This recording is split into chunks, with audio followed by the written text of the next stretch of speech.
أنفسنا ومن سيئات أعمالنا من يهد الله فلا مضل له ومن يضلل فلا هادي له وأشهد أن لا إله إلا الله وحده لا شريك له وأشهد أن محمدا عبده ورسوله أما بعد فإن خير الحديث كتاب الله وخير الهدي هدي محمد صلى الله عليه وسلم وشر الأمور محدثاتها وكل محدثة بدعة وكل بدعة ضلالة وكل ضلالة في النار আসসালামু আলাইকুম ওয়া রাহমাতুল্লাহি ওয়া বারাকাতুহু।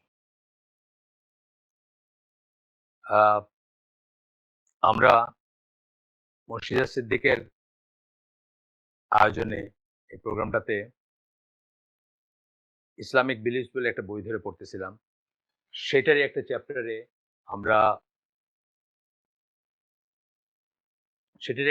আমরা লাস্টলি ইসলামে শত্রুতা মিত্রতা বা ইসলামে ভালোবাসা এবং ঘৃণা, কাকে ভালোবাসবো, কাকে ঘৃণা করব, বা কাকে পছন্দ করব, কাকে অপছন্দ করব, এই সমস্ত জিনিসগুলো নিয়ে যে চ্যাপ্টারটাতে পড়তেছিলাম তারই আন্ডারে আমরা একটু সরে গিয়ে আমরা দেখতেছিলাম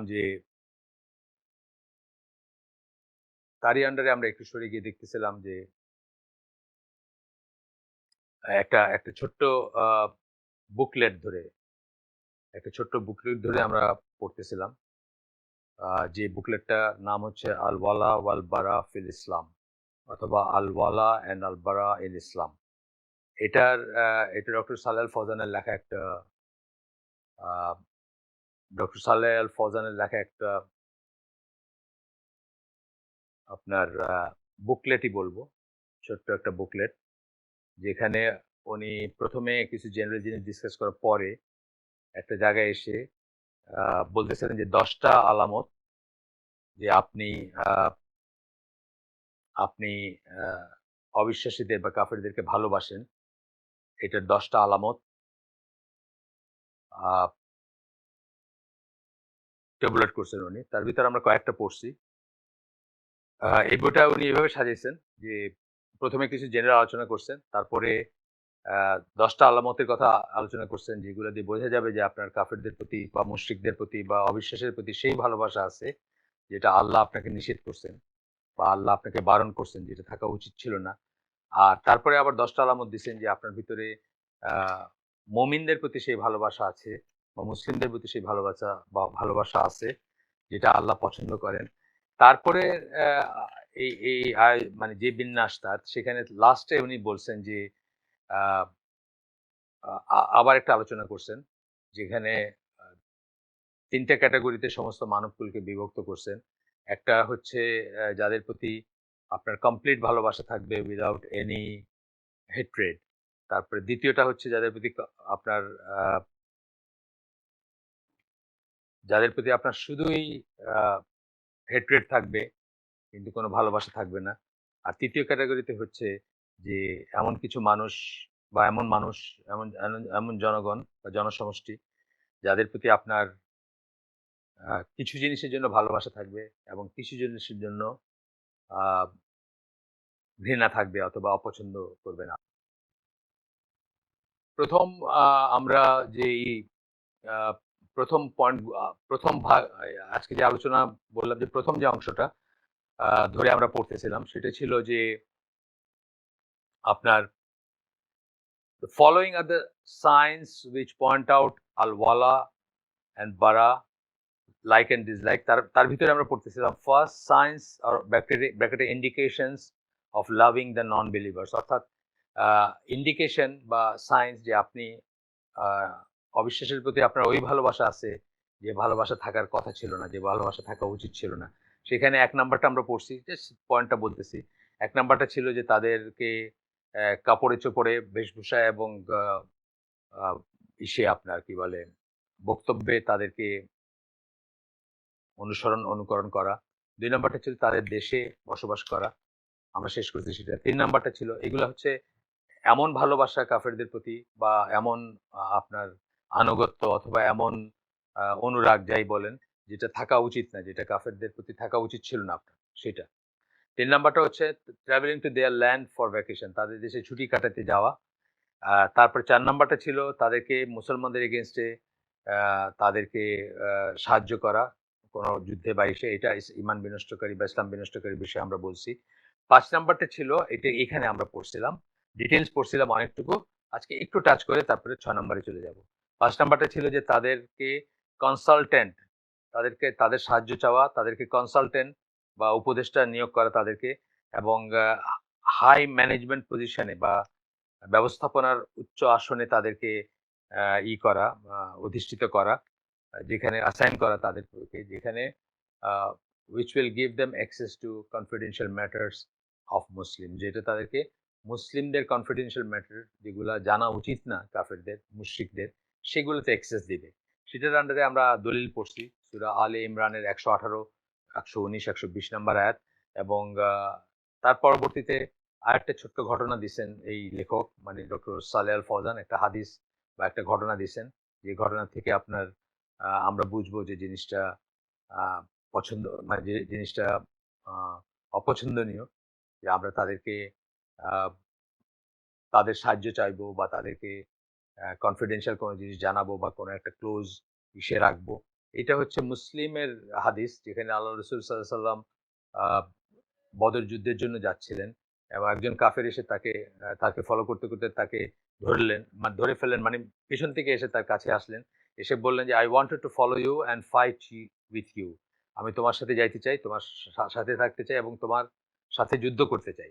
so the prophet asked him, Allah রসুল সাল্লাল্লাহু আলাইহি ওয়াসাল্লাম তাকে জিজ্ঞেস করলেন, যেটার অর্থ হচ্ছে do you believe in Allah and his messenger, তুমি কি আল্লাহ এবং তার রসুলে বিশ্বাস করো? দ্য ম্যান সেড নো, সে বলল না, বিশ্বাস করি না। So the prophet said go back and I will not seek help from a non believer, ফিরে যাও, আমি একজন অবিশ্বাসীর কাছ থেকে সাহায্য নিব না। এটা একটা একটা একটা দলিল যে আমাদের নেওয়া উচিত না। আরো একটা আছে যে এখানে আবু মুসা আল আশারি, উনি একজন আবু মুসা আল আশারি একজন খ্রিস্টানকে ই লেখক বা কিছু লেখার জন্য হায়ার করছিলেন এবং ওমর রাদিয়াল্লাহু আনহু যখন জানলেন তখন তাকে তিরস্কার করলেন। তারপরে জিজ্ঞেস করলেন, বললেন, did not you hear what Allah সুবহানাহু ওয়া তাআলা সেইড, তুমি কি শোনো নাই আল্লাহ কি বলছেন? তারপরে তাকে কোরআনের আয়াত শোনালেন, O you who believe take not the Jews and Christians as আউলিয়া, দে আর বাট আউলিয়া টু ওয়ান অ্যানাদার। এটা আরেকটা আয়াত, আমরা যে গতদিন যে আয়াতটা নিয়ে করছি সেটা না, সেটা আরেকটা আয়াত, সেটা শুনাইলেন। তো এই সমস্ত জিনিসগুলা, এই ঘটনাগুলা হচ্ছে প্রমাণ যে নবী, তার সাহাবীরা এবং কোরআনের আয়াত সবকিছু এই ব্যাপারে অ্যালাইন, যে আমরা কাফের এবং মুশরিকদেরকে আমাদের বিতানা যেটাকে বলে কনসালটেন্ট, তারপরে অ্যাডভাইজার্স হিসাবে নিব না, তাদের হেল্প নিব না, তাদের ইত্যাদি অ্যান্ড সো অন। আচ্ছা, এরপরে এবং এখানে এই লেখক কনক্লুড করতেছেন, so from this verses and আহাদিস we find it forbidden to let non-believers be in charge of the Muslims' duties where they have access to secret of Muslims, then they could harm the Muslims. মানে এমন ভাবে তাদেরকে উপদেষ্টা করা উচিত না যারা যখন তারা মুসলিমদের গোপন তথ্যগুলো জানবে এবং তারপরে মুসলিমদের ক্ষতি করবে। ইনি কিন্তু সৌদি আরবে বসে কথাগুলো লিখছেন এবং সৌদি আরবের একজন বড় আলেম এবং উনি জানেন ভেরি মাচ যে সৌদি আরবে কিভাবে কাফেরদের মুশরিকদেরকে কনসালটেন্ট রাখা হয় এবং তাদেরকে ট্রাস্টওয়ার্দি মনে করা হয়, সৌদি রাষ্ট্রযন্ত্র তাদেরকে মনে করে, তথাপি তার লেখনী বা গলা কাঁপে না এই কথাগুলো বলতে। আমরা মনে রাখবো যে উচিত কথা আমাদের বলা উচিত, সত্য কথাটা বলা উচিত। হয়তো একটা একটা লিমিটেশন থাকবে বা একটা লাইন ড্র করতে হবে যে কখন সত্য কথা বলার থেকে এটা শাসককে বা বেইজ্জত করা বা ভেরিফাই করার পর্যায়ে চলে যায়, সেটা হয়তো আমরা করব না। কিন্তু সত্য কথাটা বলতে হবে তথাপি, এবং যখন কেউ জিজ্ঞেস করবে তখন তাকে সত্য এটাই বলতে হবে, মানে সত্য রুলিংটা বলতে হবে, সত্য স্ট্যান্ডটা বলতে হবে, সত্য অবস্থানটা বলতে হবে ইসলামিক পয়েন্ট অফ ভিউ থেকে। ৬ নাম্বার পয়েন্ট, ৬ নাম্বার আলামত যে আপনি কাফেরদের এবং মুশরিকদেরকে ভালোবাসেন, অযাচিত ভালোবাসা বা অবাঞ্ছিত ভালোবাসা, যেটা আপনার থাকার কথা না অথচ আপনি যে ভালোবাসাটা ভালোবাসেন সেটার সেটার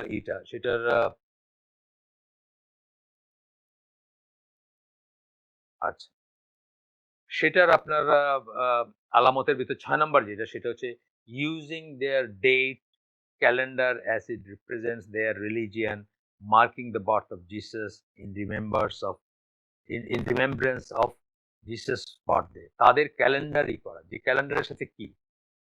যে ক্যালেন্ডার তাদের দিনকে রিপ্রেজেন্ট করে। কেন? তারা ঈসা আলাইহিস সালামের জন্মদিনকে ধরে নিয়ে, ড্যাটাম ধরে নিয়ে বা স্টার্টিং পয়েন্ট ধরে নিয়ে অথবা স্টার্টিং পয়েন্ট না মানে কাউন্টিং এর স্টার্টিং পয়েন্ট ধরে নিয়ে সেখান থেকে ক্যালেন্ডারটা করে। আমি একদিন আপনার একদিন পয়লা বৈশাখের একটা আ আমাদের এক মসজিদের খতিব এটি নিয়ে খুবই করতেছিলেন। পয়লা বৈশাখের যে আমরা পয়লা বৈশাখটা জানি কিন্তু কেউ কি বলতে পারবো যে ইসলামিক নববর্ষ কোন দিন? এখন ইসলামিক সাল কত? বাল্ক মেজরিটি অফ দ্য মুসল্লিস কিন্তু বলতে পারলেন না যে ইসলামী ইসের নববর্ষের শুরু কোন দিন অথবা কোন সালটা চলতেছে। তারপরে আরেকদিন ওই একই খতিব আমার যতদূর মনে পড়ে, একই খতিব জিজ্ঞেস করছেন যে আজকের তারিখটা কত কেউ বলতে পারবেন? মানে ইসলামিক ক্যালেন্ডারে আজকের তারিখটা কত? তারপরে উনি খুব দুঃখ করে বলতেছিলেন যে আমরা সবাই পয়লা জানুয়ারি জানি, এমনকি পয়লা বৈশাখ জানি, কিন্তু ইসলামিক ক্যালেন্ডারের প্রথম দিন কোনটা এটা আমরা জানি না। এটাই আমাদেরকে প্রমাণ করে যে আমাদের ভালোবাসা, আমাদের আহ আমাদের আনুগত্য, আমাদের আমরা কাদেরকে সুপিরিয়র মনে করি, কাদেরকে অনুসরণীয় মনে করি, কাদেরকে অনুকরণীয় মনে করি, এখান থেকেই বোঝা যায়। যাই হোক, এখানে এখানে বলতেছেন this is not from the religion of Jesus but they innovated. এটা ঈসা আলাইহিস সালামের দিন ছিল না এই ক্যালেন্ডারটা, বাট তারা এটাকে আবিষ্কার করে ওটার সাথে জুড়ে দিছে। So using this date is joining them in their religion and belief. তাহলে এই ডেটকে যখন আমরা ব্যবহার করব সবকিছুতে, আনফরচুনেটলি আমাদের দেশে প্রত্যেক কিছুতেই ইংলিশ ডেটটাই আসে। এখন কিছু কিছু জায়গায় বাংলাটাও আসে। তো বলতেছেন যে using this date is joining them in the religion and belief. তারা তাদের দিন যেটা চেঞ্জ করে যেটাই তার দিন হোক, খ্রিস্টানদের যে দিনটা আছে সেই দিন এ সেই দিনটা মানে সেই দিনের সাথে আহ, আপনি সেই দিনের ব্যাপারে বা সেই দিনে তাদের দিনের কর্মকাণ্ডে তাদের সাথে যুক্ত হইলেন এবং তাদের বিশ্বাসের সাথে যুক্ত হইলেন, এটাই হয়। To avoid using this calendar, the companions of the Prophet ﷺ decided to have a calendar for Muslims at the time of Umar al-Khattab. এই জিনিসটা অ্যাভয়েড করার জন্য আমরা যেন তাদের ক্যালেন্ডারটা, তাদের পঞ্জিকা যেটাকে বলি, তাদের যেটাকে তারা দিনের পার্ট বানায় নিছে এবং যেটাকে তারা যদিও ইনোভেটেড দিনের পার্ট বানায় নিছে এবং যেটা তারা তাদের যেটাকে তারা বিশ্বাস করে সেই সমস্ত জিনিসে তাদেরকে সাপোর্ট করা হয়ে যায় যখন আমরা তাদের ক্যালেন্ডারটাকে হোলসেল গ্রহণ করি। এবং ইরানিয়ান আমি বলতেছি না যে ইরানিয়ানদের সাথে আমি এগ্রি করি কোনো ব্যাপারে, রিলিজিয়াস ব্যাপারে সেটা বলতেছি না। বাট ইরানিয়ানরা যখন তাদের রিভলিউশন সকল রিভলিউশন যখন হইলো তারপরে কিন্তু তারা ইনসিস্টিংলি তাদের ডেটটা চালু করার একটা চেষ্টা করে যাচ্ছিল। এবং আমরা জাহাজে চাকরি করছি, ইরানিয়ান কোম্পানিতে আমি চাকরি করছি একসময়, সেখানে আমি দেখতাম যে ওই তাদের ডেট দিয়ে তারা ওই ইগুলা চাইতো আপনার। আমাদের জন্য খুব কষ্টকর হইতো বিকজ আমরা নিজেরটাই ভালো করে জানি না, আরবিটা জানি না অথবা বাংলাটাও ভালো করে জানি না। সেখানে আরেকটা ফরেন একদম টোটালি ডিফারেন্ট কাউন্টিং, সেটার সাথে নিজেদেরকে করা কিন্তু চাকরির খাতিরে আমাদেরকে করতে হতো। যাই হোক, তো সেটা কষ্টকর ব্যাপার। এই সমস্ত কারণে এই হিজরি ক্যালেন্ডারটা কিন্তু ওমর রাদিয়াল্লাহু আনহু ব্যাক ডেটে গিয়ে আল্লাহ রাসূল সাল্লাল্লাহু আলাইহি ওয়াসাল্লাম যখন সে হিজরত করেন সেইভাবে হিসাব করে সেখান থেকে নিয়ে স্টার্ট করেন আর কি হিজরি ক্যালেন্ডারটা। হিজরি আমরা যখন বলি যে হিজরি আহ, আহ, 50 সাল, তখন অ্যাকচুয়ালি বুঝি যে আল্লাহ রসুল যেদিন মক্কা থেকে মদিনা আসেন তার পরের 50তম বর্ষ যেটা সেটা, এবং উনি মারা গেছেন কত 10ম হিজরিতে মারা গেছেন। তো এইভাবে আমরা এটাকে কাউন্ট করি। আচ্ছা, they avoided the calendar of non-believers and established the hijra calendar বা হিজরা ক্যালেন্ডার যাই হোক, which starts at the time of the migration of the prophet, যেটা আমি বললাম সেই কথাটাই বলছেন। আচ্ছা, তাহলে আমরা কি করব? আমরা মুসলিম হিসেবে করণীয় কি? আমরা আমাদের ক্যালেন্ডারটা শিখবো, কত সাল যাচ্ছে জানবো, অন্তত আস্তে আস্তে ইউজ হইতে পারি। আমরা যদি পুরোপুরি না হই আমাদের ছেলে মেয়েদেরকে আমরা প্রশিক্ষণ দিতে পারি, সাইড বাই সাইড তাদেরকে তিনটা করতে পারি, আস্তে আস্তে ট্রানজিশন। একদিন হয়তো এমন সময় আসবে ইনশাআল্লাহ যে তারা এইটাকেই কাউন্ট করবে বা এইটাকেই বেশি জানবে অন্যগুলোর চেয়ে। এবং সেই জন্য আপনাকে ইম্পর্টেন্ট হইতে হবে দুনিয়াতে, এটাও ঠিক যে আপনার ক্যালেন্ডারটা যে মানুষে ফলো করবে, যেভাবে আমি বললাম যে চাকরির খাতিরে আমাকে ওই ইরানিয়ান ক্যালেন্ডারটাকে নিয়ে ওই রিটার্নগুলা বা এইগুলা পাঠাইতে হতো অফিসে, যে রিপোর্টিংগুলা। তো আপনি যদি ইম্পর্টেন্ট হন, অর্থাৎ আপনি যদি দুনিয়াতে ওইরকম নেতৃত্বের পজিশনে যাইতে পারেন, আপনার ক্যালেন্ডার তারা মুখস্থ করবে, নো ডাউট ইন। আচ্ছা, 7 নাম্বার পয়েন্ট, যে আপনি তাদেরকে ভালোবাসেন তার আলামত হচ্ছে joining them in there holidays, helping them celebrate their holidays and greeting them for their holidays. অত্যন্ত ইম্পর্টেন্ট কথা, বিশেষ করে বাংলাদেশিদের জন্য।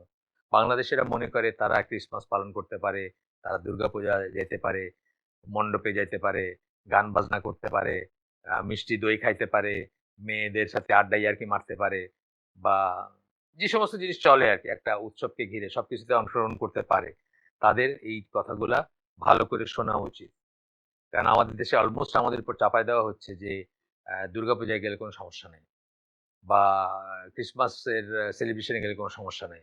সান্তা ক্লজ অনেক মুসলমান যায়, মানে ওই গরমের দেশ, আমাদের দেশে তো বরফ পড়ে না। তারপরে ওই আ কি বলে সাদা তুলা দিয়া বানানো সান্তা ক্লজের সেই ক্যারেক্টার এবং আর্টিফিশিয়াল বরফ বা বরফের ছবি আঁকা জিনিসের আয়োজন দেখতে, সেখান থেকে মানে আনন্দ উপভোগ করতে অনেকেই যান, এখন শুনি আমি নানা জায়গায় হয়, সেখানে যান, বিশেষ করে বড় বড় হোটেলগুলোতে বা ইত্যাদিতে। তো দেখেন কি বলতেছেন এখানে, some scholar said that the meaning of this verse, কোন ভার্স, একটা আয়াত পড়বো আমরা, এটার হচ্ছে and those who do not witness falsehood refers to believers who do not attend the non-believers holidays. সূরা ফুরকান ৭২ নম্বর আয়াত, যেখানে আল্লাহ আপনাকে বা মুসলিমদেরকে বা বিলিভারদেরকে believers who do not attend the non believers holidays এই কথা মিন করছেন কি বলে, and those who do not witness falsehood. Attend করা মানে আপনি এটা সাক্ষী দিলেন যে it has got a validity, it has got something behind it, অথবা এটাও ঠিক আছে, আপনিও ঠিক আছেন, আপনার দিনও ঠিক আছে, তাদের দিনও ঠিক আছে। এই জিনিসগুলো এসেই যায়, এই জিনিসগুলো এসেই যায়। সুতরাং এটা আমাদের জন্য নিষিদ্ধ এবং আমরা এটাতে যাব না। এটা নিয়ে আপনার ডিটেলস পড়াশোনা করতে পারেন, আরো দলিল আছে, আমরা দিতে পারি। ৮ number, praising them and taking about praising them and talking about their civilization and morals without looking at their wrong deeds and incorrect beliefs. তাদেরকে প্রেজ করা, কাদেরকে? কাফেরদেরকে, মুশরিকদেরকে, তাদেরকে প্রেজ করা, and talking about their civilization and morals. তাদের অনেকেই আমাদের বলে যে আমেরিকা, কানাডা, ইউরোপ ওইখানেই ইসলাম বেশি আছে, তারা মিথ্যা কথা বলে না, তারা চিট করে না, তাদের ওখানে ইসলাম পালন করে।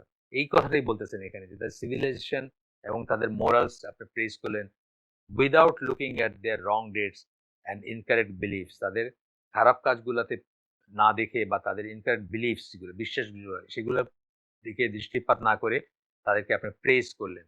একটা দুটো উদাহরণ আমি নিজের লাইফ থেকে বলি। একটা উদাহরণ হচ্ছে জাস্টিন ট্রুডো একবার ঈদের সময় মুসলিমদেরকে করলো, খুব দেখা সাক্ষাৎ করলো মুসলিমদের সাথে, মুসলিমদের ঈদ কংগ্রিগেশনের পরে তাদেরকে গ্রিট করলো। মোট কথা যেটা নর্মালি একজন একজন মুসলিম শাসকের করা উচিত, আমাদের দেশে করেন। ঈদ উপলক্ষে বিশিষ্ট জনদের সাথে আমাদের রাষ্ট্রযন্ত্রের শীর্ষে যারা থাকেন তারা দেখা করেন, কখনো তারা এতিমদের সাথে খান বা এতিমদেরকে খাওয়ান, কখনো কোনো রিলিজিয়াস কমিউনিটির সাথে করেন, মানে একটা একটা মানে সাথে থাকার একটা সেন্স আসে। তো একই জিনিস ওই জাস্টিন ট্রুডো করার পরে খুবই প্রেজ করলেন সব মুসলিমরা, যে জাস্টিন ট্রুডো এমন একটা কাজ করছে যেটা অনেক মুসলিম শাসকরাই করে না এখন। এর পরের বারের ঈদেই, মানে পরবর্তী একটা ঈদেই জাস্টিন ট্রুডো যেতে পারলেন না এসে। আপনার জাস্টিন ট্রুডো ঈদে মুসলমানদেরকে করতে যাইতে পারলেন, তার সাথে তাদের সাথে তাদেরকে ঈদের শুভেচ্ছা জানাইতে বা ইত্যাদিতে যাইতে পারলেন। তখন আপনার জাস্টিন ট্রুডো যাইতে পারেন নাই, তখন উনি কেন যাইতে পারেন নাই এটা শোনেন আপনারা, ইন্টারেস্টিং ব্যাপার।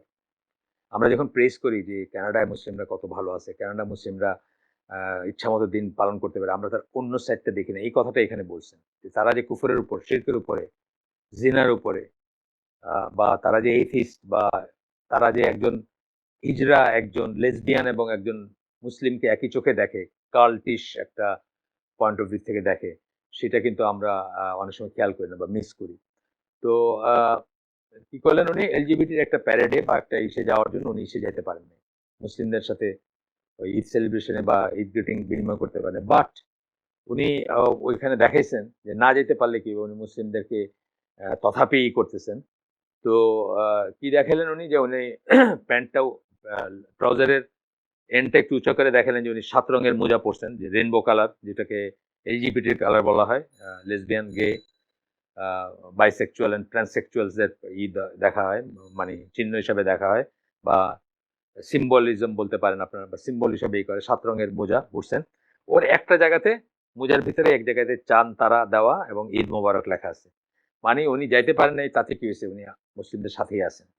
সো আমাদের বোঝা উচিত যে আমরা কিভাবে, কি কি গরিবই আমাদের হৃদয়ের, অন্তরের, চিত্তের এবং বিশ্বাসের, যে আমরা মাফ করবেন, যে আমরা আর্গু করি যে ওই সমস্ত দেশগুলোতেই ইসলাম আছে, থাকলে ওই বেটার ইসলাম পালন করা যায়, অ্যান্ড সো অন।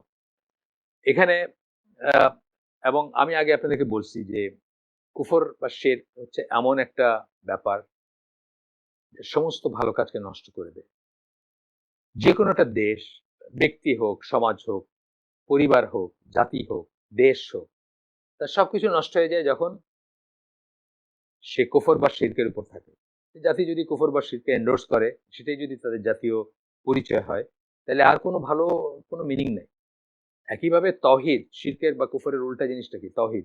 তৌহিদ হচ্ছে এমন একটা গুণ যেটা মানুষের সমস্ত দোষকে খাটো করে দেয়, সমস্ত দোষকে ছোট করে দেয়, সমস্ত দোষ মানুষের বিলীন হয়ে যায় যদি সে সত্যি তৌহিদের উপর থাকে। মানে ধরেন, ইসলাম যেভাবে বলে সেভাবে বলি, যে মাস্টারসির তৌহিদ পরিমাণ যদি তৌহিদ থাকে কারোর ভিতর, সে কোনো না কোনোদিন জান্নাতে যাবে। অর্থাৎ তার কবিরা গুণা যদি থাকে, তৌহিদের বা শিরকের নিচে যে গুণাগুলা, সেগুলো যদি থাকে, আল্লাহ চাইলে তাকে মাফ করে দিতে পারেন, অথবা তাকে একটা নির্দিষ্ট সময় বা একটা সময় পর্যন্ত তাকে শাস্তি ভোগ করতে হইতে পারে, তারপরে ইভেনচুয়ালি সে জান্নাতে যাবে। তাহলে তৌহিদ হচ্ছে এমন একটা গুণ যা তার অনেক কিছুকে খাটো করে দেয় এবং তার আল্টিমেট প্রাপ্তিটাকে এনশিওর করে। যদিও আমরা এই সাহস করব না, বা আমরা এটা বলবো না যে আপনি আহ, 1 দিন 2 দিন 5 দিন জাহান্নামে জ্বলার রিস্ক নিয়ে কোনো খারাপ কাজ করবেন এবং তারপরে আপনি আশা করবেন, সেটা বলবো না। আমরা বলবো, আমরা আল্লাহর কাছে সবসময় চাবো যে আমাদের আল্লাহ মাফ করেন, আমাদের জন্য 1 সেকেন্ডের জন্য জাহান্নামে থাকতে না, সেটা ঠিক আছে। কিন্তু তারপরে বলতেছি, তৌহিদ এমন একটা গুণ যা অনেক দোষকে খাটো করে দেখে বা খাটো করে দেয়, বা আপনাকে অনেক কিছু থেকে বাঁচায় দেয়, অনেক ইটার্নাল ফায়ার, অসীম, মানে অশেষ অনন্ত জীবনে আপনি আগুনের ভিতর জ্বলবেন, সেটা থেকে আপনাকে বাঁচায় দেয় তৌহিদ। আর কুফর বা শিরক হচ্ছে এমন একটা জিনিস যেটা সমস্ত ভালো কাজকে নষ্ট করে দেয়। অর্থাৎ যে তওবা না করে কুফর বা শিরকের উপর মারা যাবে, তারা চির জাহান্নামে। সুতরাং তার সমস্ত কাজ নষ্ট, তার কোনো কাজের কোনো মিনিং নাই।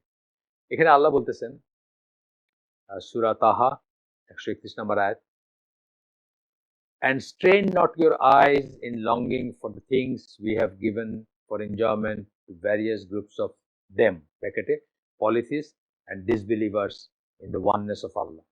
তোমাদের চোখ যেন পীড়া না পায় বা কষ্ট না পায়, ইন লঙ্গিংস ফর দ্য থিংস, ওই সমস্ত জিনিসকে চেয়ে, ডিজায়ার করে, কামনা, ওই সমস্ত জিনিসের কামনায়, বাসনায় যেন তোমাদের চোখ কষ্ট না পায়।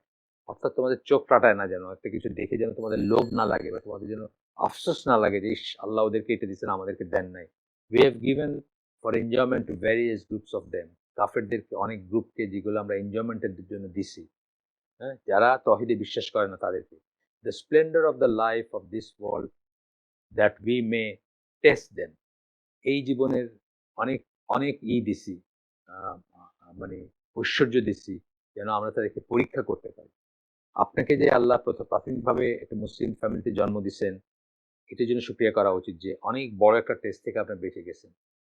আপনার chance of becoming a good Muslim, chance probability যদি বলি, আর নরওয়েতে যে বা সুইজারল্যান্ডে যে জন্মগ্রহণ করছে, তার chance of becoming a Muslim, just মানবিকভাবে বলতেছি আমি, মানে অদৃষ্ট অদৃষ্ট বা অদৃশ্য কিছু জানি সেই হিসেবে বলতেছি না, মানবিকভাবে বলতেছি, তার চান্সটা অনেক লেস।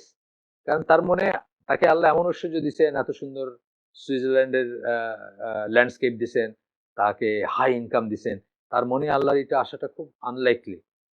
এই যে আপনাকে দিলেন আল্লাহ, যে আপনি তো মুসলিম ঘরে জন্মাইছেন, আপনার মনে আল্লাহর চিন্তা আসবে, ভাবনা আসবে, possibly you will die as a Muslim, এটা অনেক বড় একটা নিয়ামত সেটা। আচ্ছা, আল্লাহ তাদেরকে টেস্ট করার জন্য দিচ্ছেন, যাকে যত বেশি ঐশ্বর্য দিচ্ছেন, যাকে যত বেশি সৌন্দর্য দিচ্ছেন, সে তো আর আল্লাহ তো তার দরকার নেই, সে মনে করবে যে আল্লাহ তার দরকার নেই।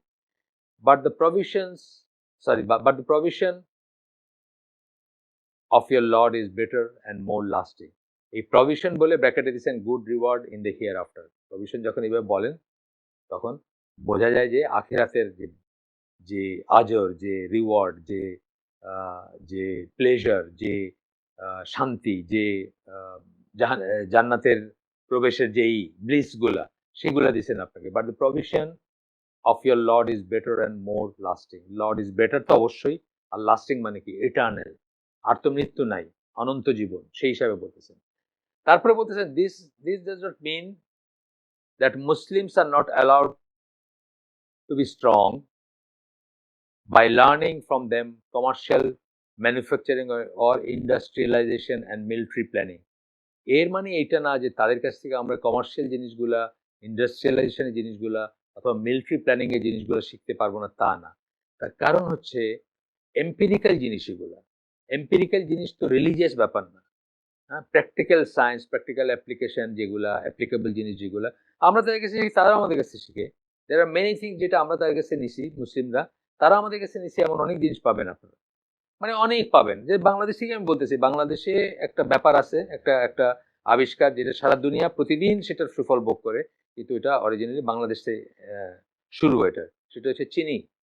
আপনারা হয়তো কেউ জানেন, কেউ হয়তো শুনছেন কুইজটা বা প্রশ্নটা যখন প্রথম উত্থাপিত হয়, সেটা হচ্ছে চিনি। চিনি বাংলার নাম কি? শুদ্ধ নাম শর্করা। শর্করার থেকে সাকার, সাকার থেকে সুগার অ্যান্ড সো অন। সুক্কার এমনি আমাদের আরবিতে বা সব ভাষাতেই দেখবেন যে চিনির যেটা আপনার চিনির যে প্রতিশব্দ যে কোনো ভাষায়, সেটা দেখবেন ঘুরে ফিরে ওই শর্করার আশেপাশে ঘোরাফেরা করতেছে।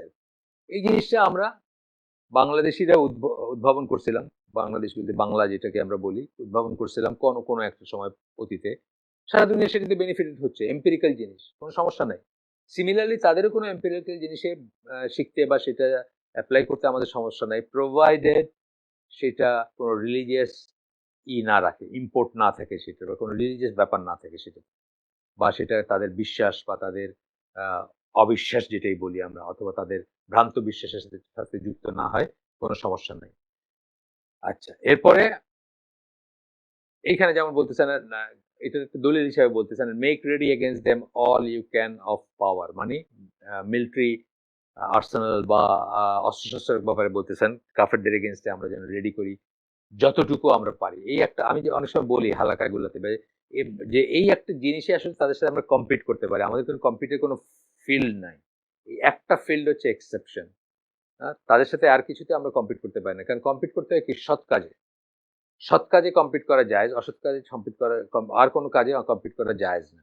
তো সৎ কাজ, কাফেরদের কোনো কাজকে সৎ কাজ বলে ডিফাইন করা খুব কঠিন। আপনি দেখবেন সেই সব কাজের পিছনে অলওয়েজই দেখবেন যে কোনো না কোনো অন্য ব্যাপার আছে, অথবা মুনাফিকি আছে বা নিফাক আছে, অনেক অনেক ব্যাপারই আছে। ধরেন কথার কথা,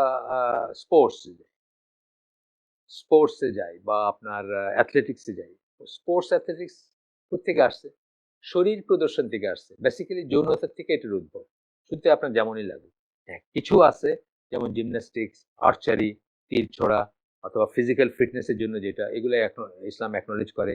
এগুলোতে আপনি একে অপরের সাথে কম্পিটও করতে পারেন, কিন্তু ফুটবল বলেন, পোল ভল্ট বলেন, টেনিস বলেন, এগুলোতে কম্পিট করার কোনো প্রশ্নই ওঠে না। এগুলো সৎ কাজ না। এগুলো শরীর প্রদর্শনের বিকল্প, আহ, আহ, কি বলবো, বিকল্প ব্যবস্থা। এই জন্য আপনি দেখেন যে সেরেনা উইলিয়ামস অথবা শারাপোভা, যারা কি ধরনের শরীর প্রদর্শন করে, তারা যে তাদের কাছে নায়িকারাও হার মেনে যায়, তাই না? দেখছেন না আপনারা? যা যদি দেখে থাকেন কখনো, অথবা পেপারে তো দেখতেছেন, বা খবরের কাগজে আসে, না দেখতে চাইলেও দেখায়। আমি দেখতে বলতেছি না আপনাদের, নজবিল্লা, এইসব মানে অর্ধনগ্ন নগ্ন মেয়েদের দেখতে বলতেছে না, কিন্তু আপনারা হয়তো কখনো দেখছেন বা বুঝছেন যে ব্যাপারটা এরকম। এগুলো কেন হচ্ছে? বিকজ এটা হচ্ছে বিকল্প একটা অফ শরীর প্রদর্শন। আপনারা দেখবেন আমেরিকাতে যে বাস্কেটবল প্লেয়ার গুলা, যে আপনার আমেরিকান ফুটবল অথবা বেসবল প্লেয়ার গুলা, তারা তারা তাদের পিছনে মেয়েরা কিভাবে দৌড়ায়, এবং এটা এসেনশিয়ালি ফিজিক্যাল বা কার্নাল ডিজায়ারের ব্যাপার।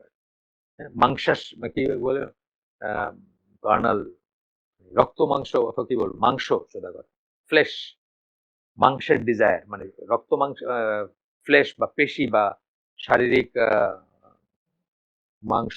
আর আমি জানি না, মাংসটা আমি ইচ্ছা করে ইউজ করতেছি, গোস্ত ইউজ করতেছি না, আহ, যে মানে একটা খারাপ টার্ম, একটা খারাপ কাজে ইউজ করতে চাচ্ছি আর কি।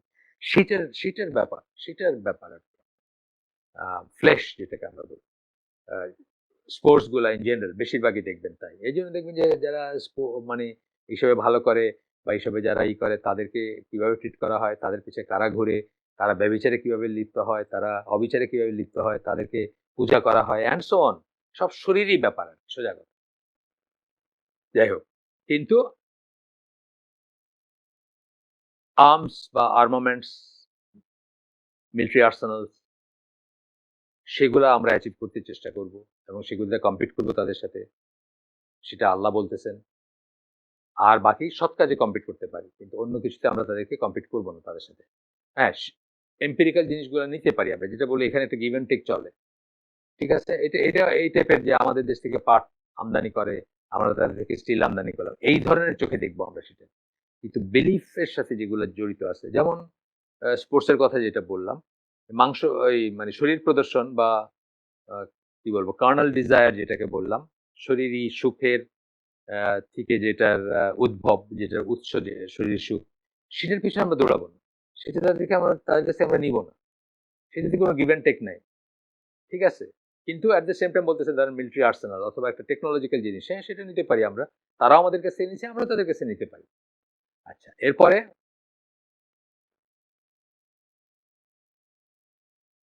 এখানে একটা কোরআনের আয়াত আসতেছে, say O Muhammad, who has forbidden the adornment with clothes given by Allah, which He has produced for His slaves, and at-tayyibat. Tayyibat মানে গুড ইয়ার, যা কিছু হালাল, অফ ফুড। কে নিষেধ করছে? হাদিসটা এরকম যে কে নিষেধ করছে, ও না, এটা কোরআনের আয়াত, সরি মাফ করবেন। সেই ভালো কাপড় পরার ভিতরে একটা রিলিজিয়াস ইম্পোর্ট চলে আসবে, অথবা রিলিজিয়াস একটা নিষিদ্ধতা, আল্লাহর কর্তৃক নিষিদ্ধ কোনো ব্যাপার চলে আসবে, তখনই সেটা এই আয়াতটা আর ভ্যালিড থাকবে না, তাই না? যখনই হারাম চলে আসবে সেখানে, যে আল্লাহ যেটাকে হারাম করে দিচ্ছে, যেমন কাফেরদের মতো দেখতে যেন আমাদেরকে না লাগে, হয়ে গেল। এমন কোনো কাপড় আমরা যদি ধরেন ইম্পোর্ট করি, কথার কথা, যেটাকে আমাদের দেখতে কাফের মতো লাগবে না, এটা জায়েজ পরা। আমরা 6টা জিনিস বলছিলাম, আপনাদের হয়তো মনে আছে, যে 6টা জিনিসের বাইরে সবকিছু একজন মুসলিম পরিধান করতে পারে। হ্যাঁ, একজন মুসলিম পুরুষের কথা আমরা বলছিলাম, 6টা জিনিস বলছিলাম। সেগুলো কি? আমাদের দিন বা আমাদের ইসলাম স্পেসিফিক্যালি নিষেধ করছে এগুলো না করতে, এগুলো করতে পারবেন না। মুআমালাতের ব্যাপার, কাপড় পরা একটা মুআমালাতের ব্যাপার, এখানে স্পেসিফিক্যালি আল্লাহ যেটা নিষেধ করছেন, তার বাইরে আপনি যে কোনো কিছু করতে পারেন। 6টা জিনিস আমরা বলছিলাম, হয়তো আপনাদের মনে আছে। তো তার ভিতরে একটাই আমি আজকে বললাম, যে আপনাকে যেন কাফের মতো না লাগে দেখতে।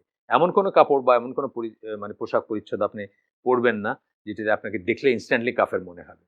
এটি যেমন রিলিজিয়াস একটা ইম্পোর্ট আছে, সেই জন্য না। কিন্তু এছাড়া আপনি ঠান্ডার কাপড় পরতেছেন, গরমের কাপড় পরতেছেন, বা ধরেন একটা স্পেশাল সুতির কাপড় পরতেছেন, একটা প্রসেসড উলের কাপড় পরতেছেন, বা কিছু একটা, কোনো সমস্যা নাই তাদের কাছ থেকে, বা আচ্ছা, এইটা বললেন কাপড়ের কথা। খাওয়ার কথা বললেন, হালালান তাইয়িবান। তাইয়িবান মানে হালাল যদি হয় খাবারটা, হালাল তো আপনার কয়েক দিক দিয়ে হইতে হবে। তো যদি উপার্জনের দিক দিয়ে হইতে হবে হালাল, মেটেরিয়ালের দিক দিয়ে হইতে হবে হালাল, অনেক সময় প্রসেসের দিক দিয়ে হইতে হবে হালাল। যেমন উপার্জনের দিক দিয়ে আপনি ঘুষ খাইলে তো আর হালাল হইল না। মেটেরিয়ালের দিক দিয়ে যেমন পোর্ক বা অ্যালকোহল তো আর হালাল হবে না।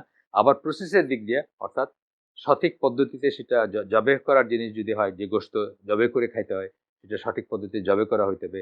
দুইটাই চিকেন, একটা জবে করা হয়েছে, একটা করা হয় না, একটা হালাল একটা হারাম, সেগুলো তো আছে, আপনারা জানেন, সেগুলো নিয়ে তারপরেও বললাম।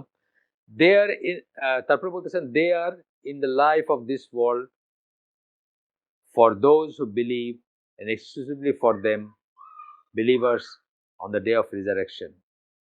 The disbelievers will not share them. Good things বলতেছেন, যে ভালো জিনিস, এটা সূরা আরাফের 32 নম্বর আয়াত। তো বলতেছেন যে দেয়ার ইন, এই দুনিয়ায় যারা বিশ্বাসী করে তাদের জন্য, এই দুনিয়ায়, in the life of this world, for those who believe, and exclusively for them on the day of resurrection. এখানে অ্যাকচুয়ালি বলতে চাইছেন, যেটা আমি বুঝতেছি যে এই জিনিসগুলা এই দুনিয়াতেও যায়, কিন্তু আখেরাতে এগুলা এক্সক্লুসিভলি নিষেধ করেন না আল্লাহ এগুলো করতে, বাট এগুলো সবাই এফোর্ড করতে নাও পারতে পারেন। সব ভালো কাপড় সব মুসলিম নাও পারতে পারেন, সব ভালো খাবার সব মুসলিম নাও খাইতে পারেন এই দুনিয়াতে।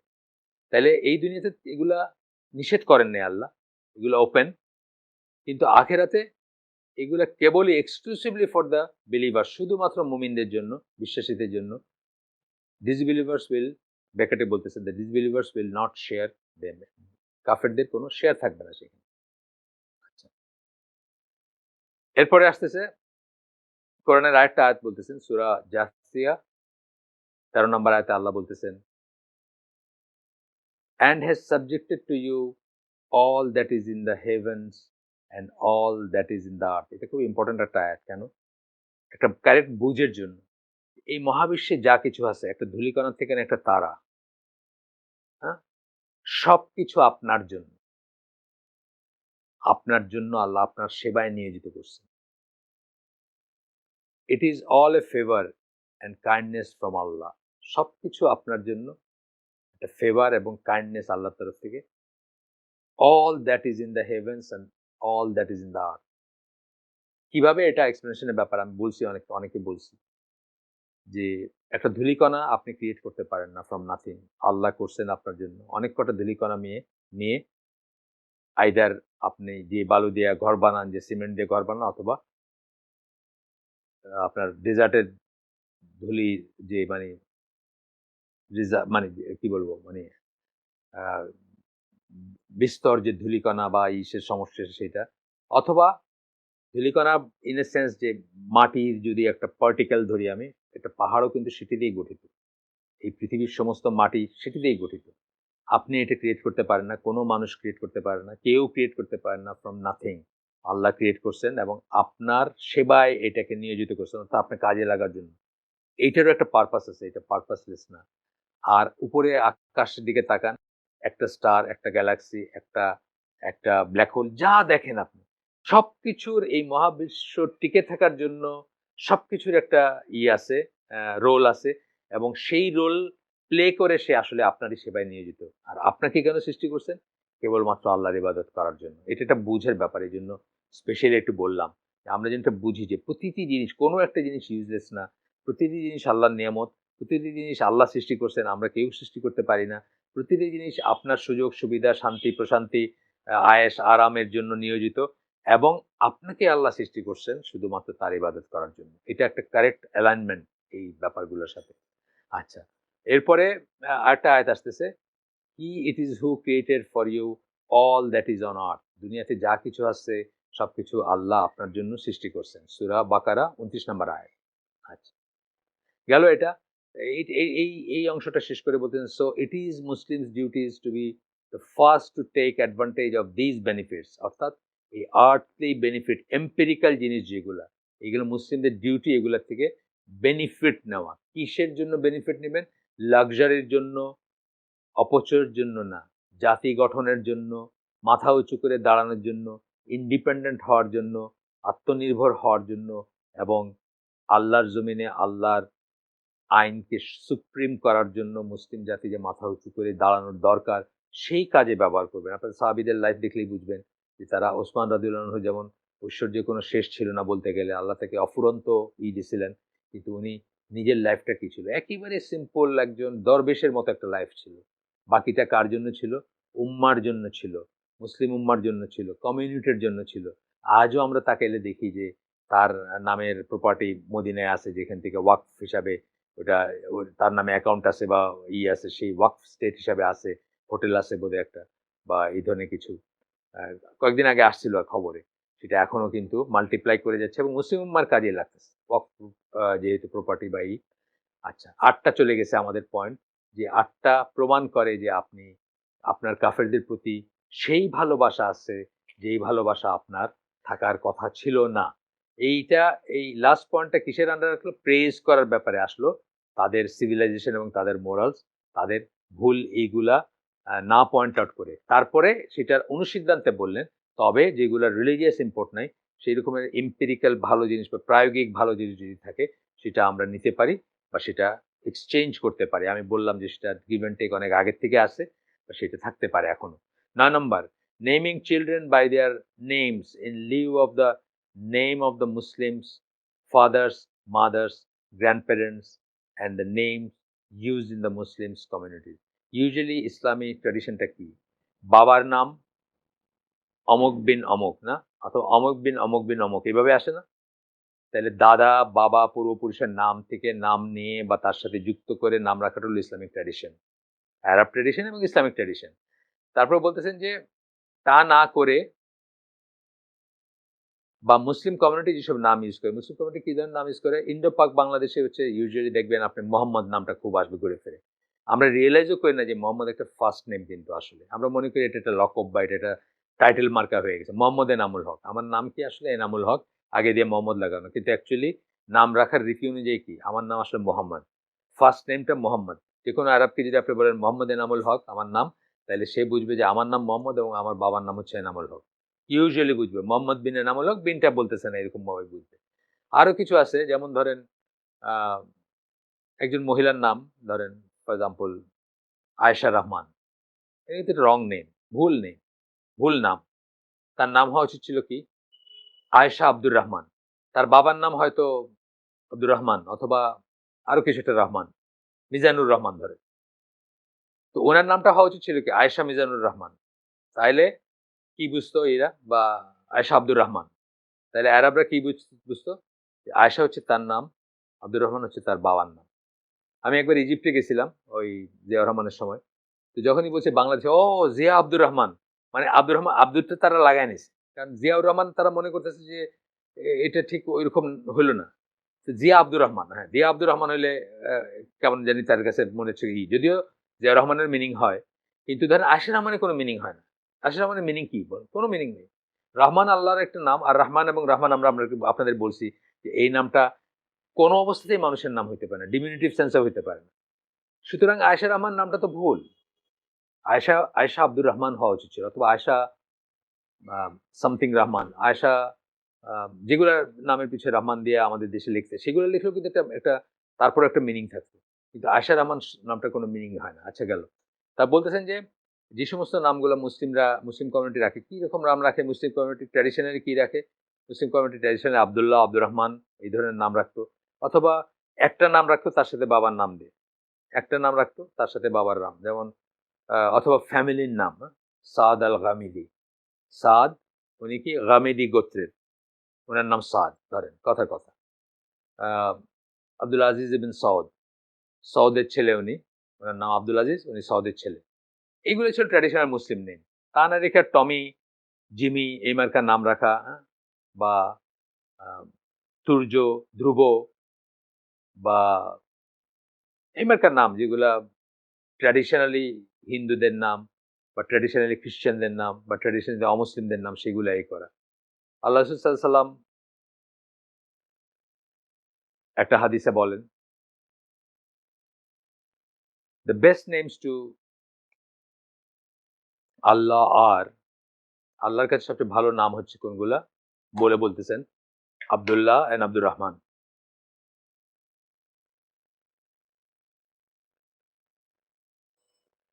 এই জন্য আপনি দেখেন যে একটা মুসলিম সোসাইটিতে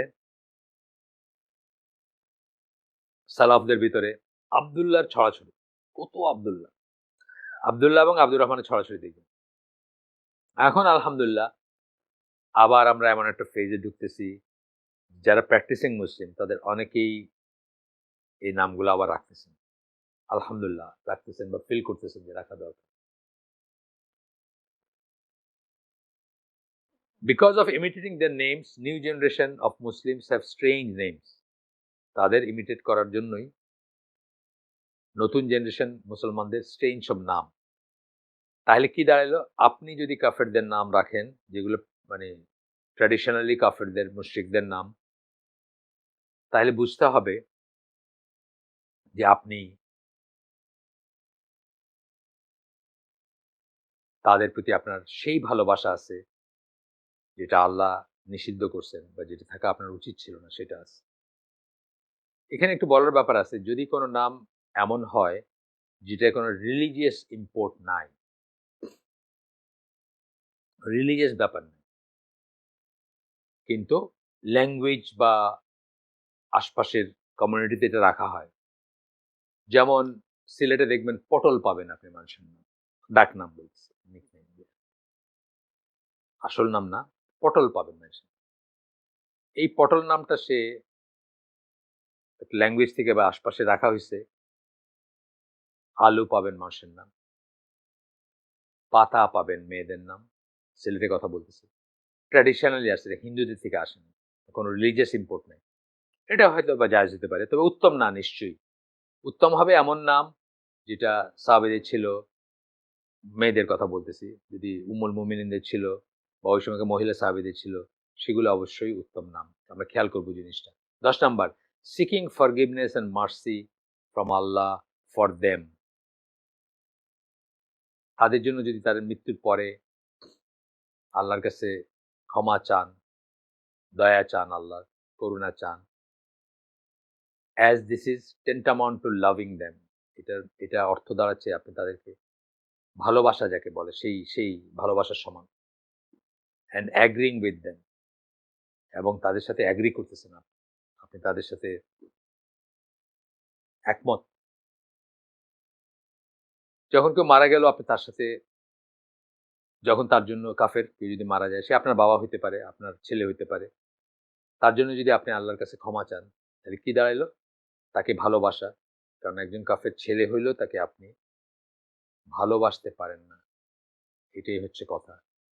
এটাই আল্লাহর বিধান। আপনার খারাপ লাগলেও এটাই আল্লাহর বিধান। তবে উল্টাটা, একজন বাবা মা যদি কাফের হন কারো, তাদের সাথে উত্তম আচরণ করতে হবে এই দুনিয়ায়, তাদেরকে ভালো ট্রিট করতে হবে, এটা আল্লাহর নির্দেশ। And agreeing with them in there believe, এবং কি হলো, দেখা গেল যে আপনি তাদেরকে ভালো ব্যবহার আর ভালোবাসা কিন্তু একটু আলাদা জিনিস, বলে নিলাম। তারপরেও বাপ মার সাথে ভালো ব্যবহার করবেন, তারা যদি তাদের নিড থাকে তাদের জন্য খরচ করবেন, তাদের দেখাশোনা করবেন, তাদেরকে সেবা করবেন যদি প্রয়োজন হয়, কিন্তু তাদের কুফরি কোনো আদেশ অথবা হারাম কোনো আদেশ মানতে আপনি বাধ্য নন, বা বাধ্য নন মানে কি, মানবেন না, রাদার উল্টাটা মানা নিষেধ আপনার জন্য। এখানে সূরা তওবার 113 নম্বর আয়াত করতেছেন, কোট করতেছেন, it is not proper for the prophet and those who believe. Allah রসুলকে নিষেধ করতেছেন, বিশ্বাসীদের নিষেধ করতেছেন, to ask Allah's forgiveness for the মুশরিকুন। যারা মুশরিক তাদের জন্য আল্লাহর ক্ষমা চাওয়া, এটা প্রপার না, এটা সঠিক না, এটা ঠিক না, এটা করবে না মুসলিমরা। ব্র্যাকেটে দিয়েছেন মুশরিকুনের ব্র্যাকেটে, polytheists, idolaters, pagans and disbelievers in the oneness of Allah. যারাই কাফের, যারা মুশরিক, যারা আহ, মূর্তি পূজা করে, তাদের কথা বলতেছেন। Even though they R even though they B of কিন, এমনকি তারা যদি তার নিকটাত্মীয় হয়, after it has become clear, যখন এটা পরিষ্কার হয়ে গেছে, to them that they are the dwellers of the fire, যখন পরিষ্কার হয়ে গেছে যে তারা জাহান্নামের অধিবাসী। ব্র্যাকেটে দিতেছেন because they died in a state of disbelief. কাফের অবস্থা যদি কেউ মারা যায়, এটা যখন পরিষ্কার হয়ে গেল, তখন তার জন্য আর দোয়া করা যাবে না, ক্ষমার দোয়া বা আল্লাহ মাগফিরাতের দোয়া করা যাবে না। এটা আল্লাহর নির্দেশ, আল্লাহর আদেশ, আল্লাহর বিধান। এবং বলা হয় যে এই আয়াতটা নাজিল হয়েছিল আল্লাহ রসুল সাল্লাল্লাহু আলাইহি ওয়াসাল্লাম যখন তার মায়ের জন্য দোয়া করতে চাইছিলেন, আল্লাহ তাকে নিষেধ করছিলেন। কিন্তু কবর জিয়ারত করা, জিয়ারা মানে হচ্ছে ভিজিট করা, জিয়ারা মানে কিন্তু দোয়া করা না, জিয়ারা কথার মানে ভিজিট করা, দেখতে যাওয়া, কাছে যাওয়া, সেটা যখন চাইছিলেন তখন আল্লাহ তাকে পারমিশন দিচ্ছেন। অর্থাৎ জিয়ারা এবং দোয়া আলাদা জিনিস, এটা আমরা মাথায় রাখবো। আমরা অনেক সময় জিয়ারা করতে যাইতে পারি একটা মিউজিয়াম, একটা জিয়ারা, ফেরাউনের কবর যেখানে পিরামিড দেখতে যাইতে পারি, এটা জিয়ারা, বাট এটা তার জন্য দোয়া করা না। দোয়া করতে নিষেধ করছেন, জিয়ারা পারমিশন দিচ্ছেন আল্লাহ রসুলকে। আল্লাহ আহ, সেই উপলক্ষে এই আয়াতটা নাজিল হয়েছে বলে বলা হয়। আমরা ইসে আসলাম, শেষ হয়ে গেছে আমাদের, যে ওই সমস্ত আলামত যার থেকে বোঝা যাবে যে আপনার ভালোবাসা অযাচিত বা মানে অবাঞ্ছিত ভালোবাসা আছে, কাফেরদের প্রতি যেটা থাকা উচিত ছিল না মুসলিম হিসেবে, মুমিন হিসাবে। এখন আমরা দেখব যে সায়েন্স বা ইন্ডিকেশনস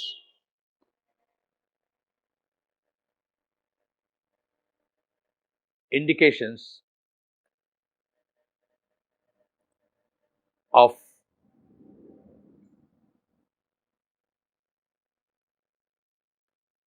indications of মুয়ালাত বা মুয়ালা হচ্ছে লাভিং দ্য বিলিভার্স। আপনি যে বিশ্বাসীদের ভালোবাসেন তার একটা দুইটা আলামত। Emigrating from the land of non believers, সেই আলামতগুলার প্রথমটা বলতেছেন, emigrating from the land of non believers to the land of believers. আপনার যে সেই ভালোবাসাটা যেটা আল্লাহ চাইছেন আপনার থাকবে মুসলিমদের জন্য, মোমিনদের জন্য, তার প্রথম আলামত বলতেছেন যে কাফেরের দেশ থেকে আপনি মুসলিমের দেশে হিজরত করবেন, কাফেরের দেশে থাকবেন না। Emigration is moving from the land of non believers, অবিশ্বাসী, যা বিশ্বাস করে না তাদের দেশ থেকে। এমিগ্রেশন মানে হিজরতের ডেফিনেশন বলতেছেন two the land of believers, অর্থাৎ বিশ্বাসীদের দেশে আপনি হিজরত করবেন বা যাবেন। টু প্রোটেক্ট ওয়ান্স রিলিজিয়ন, আপনার দিন বা আপনার বংশধরদের দিন সুরক্ষার জন্য। So immigration in this meaning and for this purpose will exist until last day. এই অর্থে ইমিগ্রেশন কিয়ামত পর্যন্ত থাকবে। এটা নিয়ে অনেকে ফ্যালাসিস একটা কথা বলেন যে মক্কা বিজয়ের পরে আর কোনো ইমিগ্রেশন নাই বা হিজরত নাই। হ্যাঁ, ওই হিজরত নাই যে হিজরত মক্কার থেকে করার ব্যাপারে তাগিদ দেওয়া হয়েছে মুসলিমদের, এবং তাদেরকে যেটার জন্য রিওয়ার্ড এবং যেটা না করলে তাদের পানিশমেন্টের করা হয়েছে, সেই হিজরত আর নাই। মক্কা টু মদিনা যে হিজরত ছিল অব্লিগেটরি, সেটা আর নেই। কিন্তু হিজরত ইন জেনারেল ফ্রম মানে সাধারণভাবে হিজরত কাফেরের দেশ থেকে মুসলিম দেশে, অথবা পাপ থেকে, পাপাচার থেকে দিনের দিকে বা সুন্নার দিকে বা রসুলের দিকে বা ইসলামের দিকে হিজরত, সেটা কিয়ামত পর্যন্ত থাকবে। The Prophet declared his freedom of obligation from every Muslim who lives between the backs of disbelievers, in the land of disbelievers. Bracketed between the backs of disbelievers, নিজে উনি ব্র্যাকেটে লিখছেন, এটা আসল হাদিসের কথা না।